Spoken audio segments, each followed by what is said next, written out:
Hello, Julia Lucas here. Thank you for tuning into my channel to watch my video. Today I want to do a couple of things. My last video got the most views, well, second most views, which didn't say much. I don't get a lot of views, but it seemed to be popular. What I did was I tied environmentalism to a deck.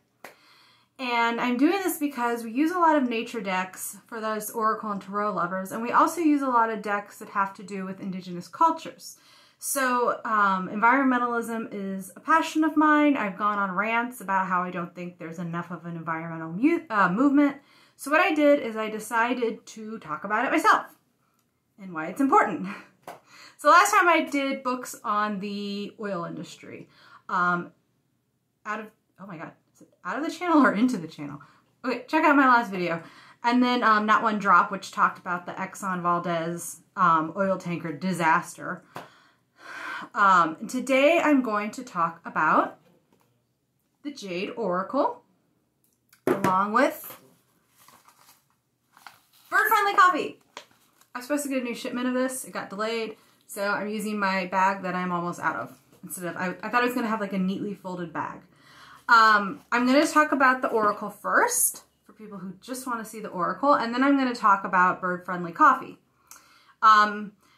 So basically, the connection between bird-friendly coffee and the Jade Oracle is that the Jade Oracle is based on the culture of ancient Mexico, and specifically central Mexico, the Aztec and the Mexica culture. Word of warning, I mispronounce words all the time. I mispronounce English words. I am not a great speaker. I am a great writer. I write grants.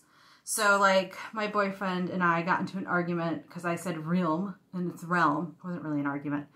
But no one knows why I do this. So I'm not going to try and pronounce things because I mispronounce English words all the time. I've probably mispronounced stuff on videos. But anyway, I included a video from Oya's daughter, Oya's girl. Why am I blanking out on the name of that? But it's Queen Auset, and her channel is amazing, and she has a video with her coworker friend Christina, who's a descendant of this culture, I believe, and she's Mexican, of Mexican descent, sorry.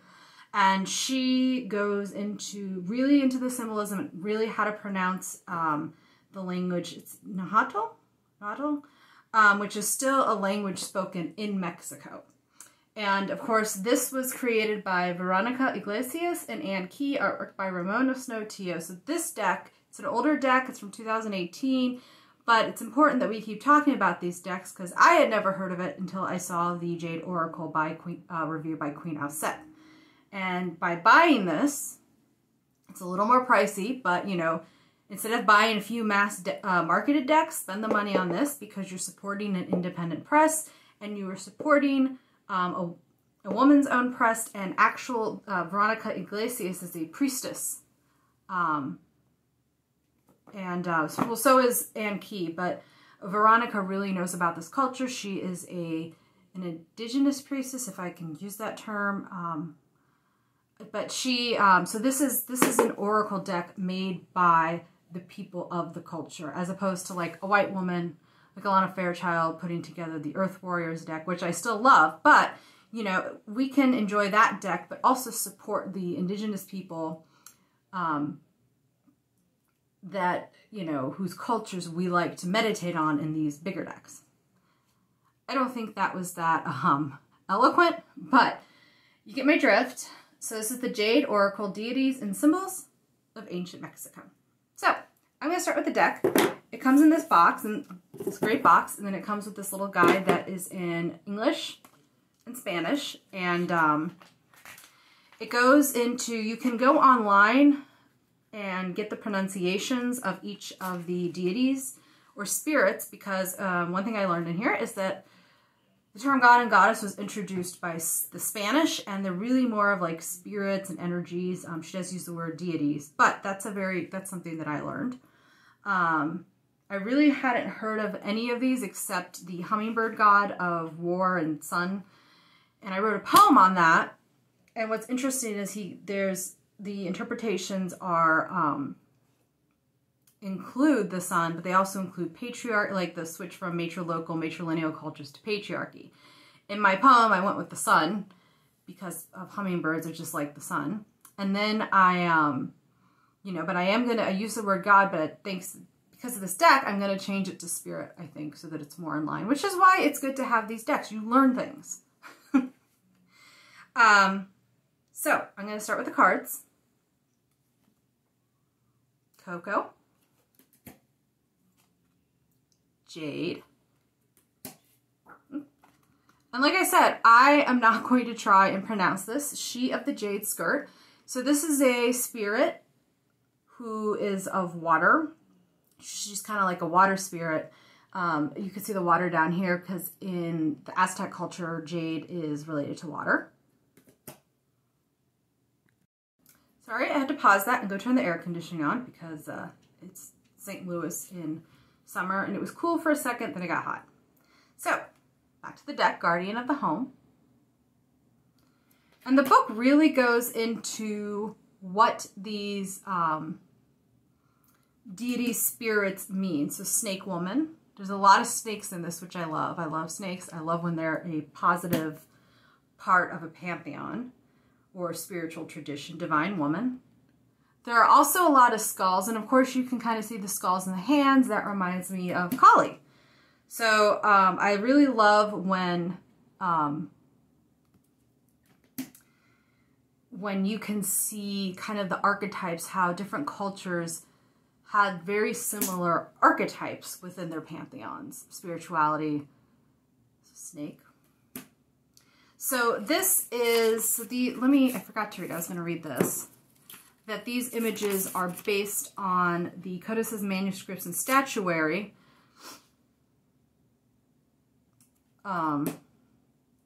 that were built by the Aztecs, but also the codices. So it's based on actual imagery, which is really cool. So that's why it's just the image. There's no like frou-frou around it. It's just the image in beautiful color. And you know, you have the native language, the English, and the Spanish, which is really cool. And it's like a glossy cardstock. Ancient one.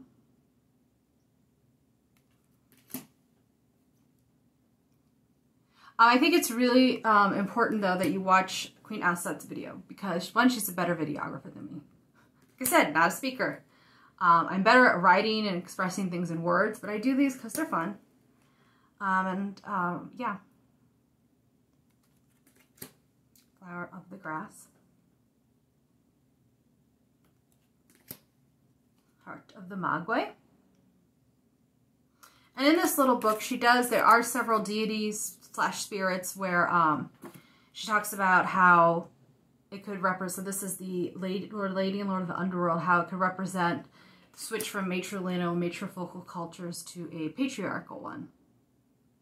And I found that really fascinating. So Jaguar, this is previously there was an eagle card. The Jaguar is considered a feminine energy, while the eagle is considered a more masculine energy. You know, I tried to go on and get the pronunciation, but because the hummingbird one was, I was gonna, hold on, let me see if I can find that. I was gonna briefly talk about that one. Oh, here he is. Huitzilopochtli? I went and looked to see how to pronounce his name, and I forgot. But yeah, this is the left hummingbird, or southern which represents south, according to the guidebook. And that's what I did my poem on, because I had heard of him before the deck.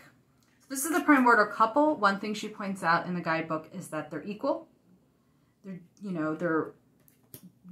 don't have the woman below the man. So I found that really very interesting. Feathered serpent.